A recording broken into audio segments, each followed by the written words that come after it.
Hey guys, welcome back to my channel. If you are watching this, then we are going to be reviewing Itaewon class that came out today. The final episode came out today, and I have thoughts and words and feelings. So here we go. So just to start off, Itaewon class, for those of you who don't know, is a K-drama, and it's been like all the rage in Korea recently because it's starring like Park Seo-joon, and Park Seo-joon is like the it boy of Korea. He's in all the commercials and whatnot.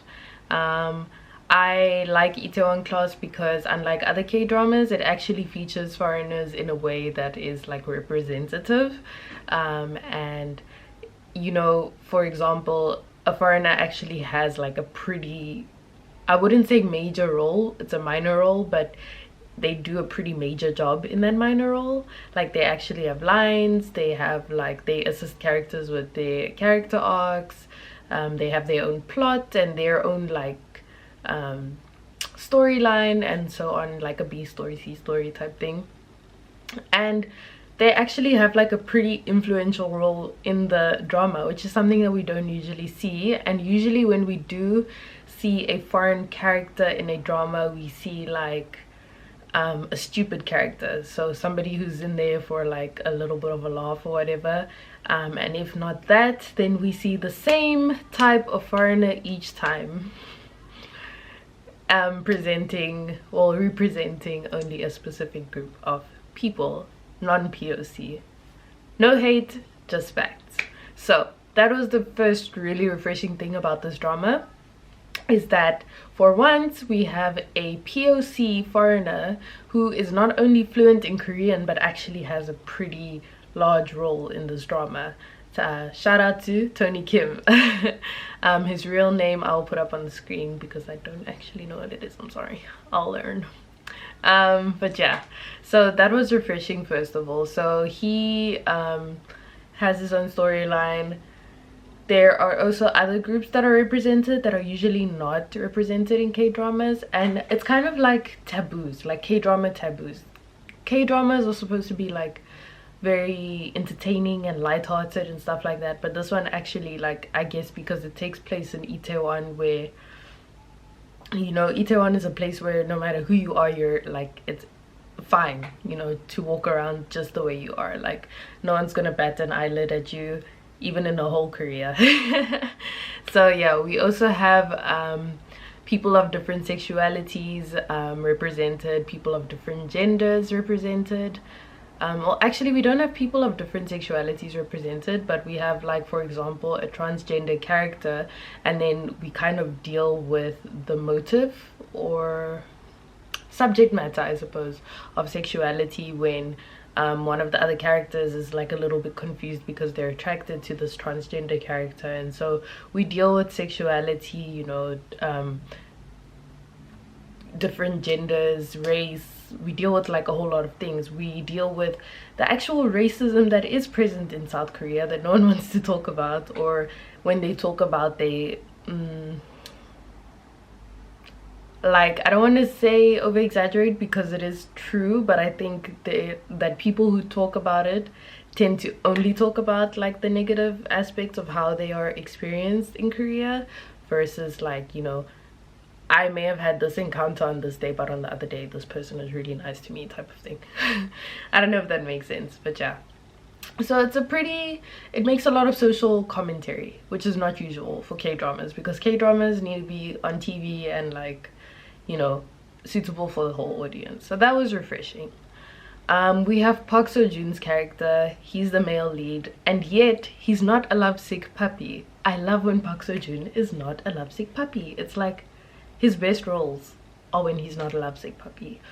Although I have to say that he is really good at romantic dramas, which is why he tends to be the lovesick puppy, or eventually turns into the lovesick puppy. But yeah, it works when it works. This wasn't the drama for that, but unfortunately, to an extent, this wasn't the drama for that in such a way that when he eventually did have to play this romantic part of the storyline or the plot or whatever, there was very little chemistry, in my opinion, between both female leads and Park Seo-joon, I don't think there was a lot of chemistry, especially I don't know their real names, I'm sorry. I know one is Kwon-nara. I think Kwon-nara's character is Sua, and between him and her you get a very friendship vibe. You get that he has like a schoolboy crush on her or whatever, but it stays a schoolboy crush for like 10 years. It's ridiculous. You know, he turns into this whole mature adult who like ends up taking over like everything, and then he stays with this like schoolboy crush on her until eventually it fades away. And then his new love interest, it's like she has the schoolgirl crush on him, and then he doesn't reciprocate. When he does reciprocate, there's no, like, she's still schoolgirl crushing on him. She still engages with him like she's engaging with a school crush, and he also just doesn't seem to be able to create that chemistry with her. And the thing is, I refer to chemistry that we have seen him do with so many other actors and characters, you know what I mean? So yeah, that was a little bit, the love line needed some work, I think. I know it wasn't the main focus, but I think because it wasn't the main focus, it wasn't focused on enough in terms of like execution, not so much in terms of writing or storyline. And then on the same note, talking about the female leads, yeah, talking about the female leads, I think this is a hard one. I have a thing for a female character, or just anyone who's supposed to be a protagonist or an antagonist. So we have Kwon-nara. Kwon-nara's character arc goes from like semi-antagonist to full-on antagonist to protagonist, second lead vibe. And then like Yiso, I don't know what her like real life name is. She is just an unlikable character from the start. She's a rude mouth, she's a smart ass, she does whatever she wants, you know. She's really intelligent and she's like amazing at everything, but she'll do whatever it takes to be amazing at everything. And so she starts as an antagonist. Well, she's not an antagonist to the storyline, she is a protagonist, but she's just not likable. She's not a likable character, and her character arc is then for her to become a more compassionate, you know, empathetic, sympathetic person. And she does, but it's like you kind of still dislike her. Like, she still has that same arrogance and cockiness that she always had in the beginning. She doesn't actually like change completely. She just becomes a nicer person, and even then it's not like she does it for herself, she does it for him, you know. Like, we see moments where she's doing it herself, but we feel like there's always this motive of doing it for Park Seo-joon's character. So yeah, Park Se-roy's character, well, Park Seo-joon's character, Park Se-roy. I realize I've been calling him Park Seo-joon and everyone else by their character name, but yeah. So there's that. Yeah, I don't know. I didn't really relate to either of the female characters, which is kind of sad because they were strong characters. Like, for once, the female lead in the drama knows what she wants. She knows how to get it, and she knows what she's going to do to get it. She's willing to do anything to get it, but at the end of the day, they're like not likable characters. Like, there are moments where you like really like them, and then they do something and you're like, well, okay, you're cancelled, I don't like you anymore, you know. And then there are moments where you're like, oh, you're not bad. I don't know, am I the only one? Comment down below if you actually really liked either of the main female characters, because I don't know, I like Kwon-nara towards the end, but that's kind of because she gave up. And if she hadn't given up, then I don't know if I still would have liked her character, because she was still, you know, very cocky. Not as cocky as Yiso, but like just in her own way. And then Yiso's character was like, you're smart and you're doing the things, I can respect that, but there's still an aspect of your personality that's not likable. I don't know what it is. So yeah, it didn't deter the drama in any way, but it's just like, I'm not going to, if I had to make a list of my favorite female K-drama leads, like, they would not be on my mind. but yeah, but they were both incredible actresses, you know, with the roles that they had. They were incredible actresses, and maybe because I believed their acting so much, that's why I'm just like, and you are not a character I would want in my life for any reason. So yeah, that's what I thought about our two female leads.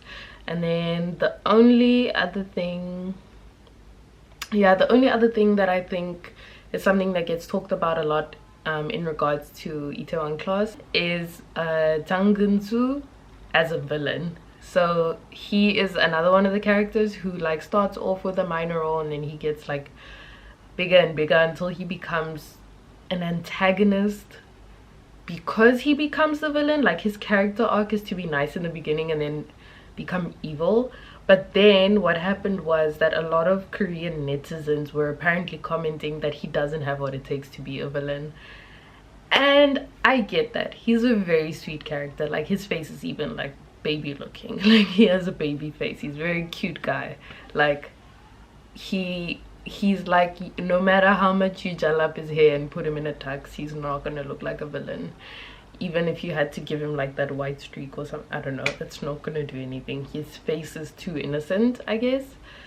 And I guess he, yeah, I think that's the case. Like he just doesn't look like a villain, someone who could be cast as a villain. But I think Korean netizens also missed the point completely. I think his character was never meant to be capable of becoming an evil character. His character was meant to become desperate and then do things out of desperation, even if he doesn't actually agree with them, which is what we see, you know what I mean? He does things out of desperation, even though he doesn't agree with them. He does them well, but to an extent. Like there's always an extent that he can't reach because he's conflicted with his actual moral compass and not the moral compass that is forcing him to go for his now goal, which is not a good goal type thing. So I think people were being a bit too hard on him because it wasn't actually the actor's performance. He's a pretty solid actor. I think he just, as a character written in the script, I don't know if he was written differently and then maybe his acting and the directing came out differently, but I interpreted him as a character who was never supposed to be full-blown rogue evil. He wasn't, like, we were always supposed to feel like this guy doesn't have what it takes. So the netizens reacting like that is actually spot on, probably. But yeah, that's just my opinion. I thought he did a solid job and that people should just cut him some slack because that's probably not what he was meant to do in the first place, is being a completely evil figure. Like his brother can do that, you know what I mean? But yeah, otherwise I think that Itaewon Class had like a pretty solid storyline and plot. And yeah, I can't really fault it on anything. It was really good to watch. Like I usually don't watch dramas unless the whole thing is out and I can binge it from like start to finish. But this was the only drama where I was like so tempted to start watching that I started watching and then ended up having to wait for the next episode to come out the next week and whatnot. So yeah, and whatnot. So yeah, I think it was a pretty solid drama and I would definitely recommend it if you haven't seen it yet. But yeah, if you have seen it, let me know what you think, if you agree with my review, and leave a comment down below about it. And yeah, give this video a like, please subscribe and hit the notification bell so that you know when I am posting, and I'll be sure to post more reviews. If you have anything you would like me to review, a movie, a K-drama, an American TV show, a reality show, whatever, please leave it down in the comments, and if I can, I will try to watch it and review it for you guys. Thank you so much for watching.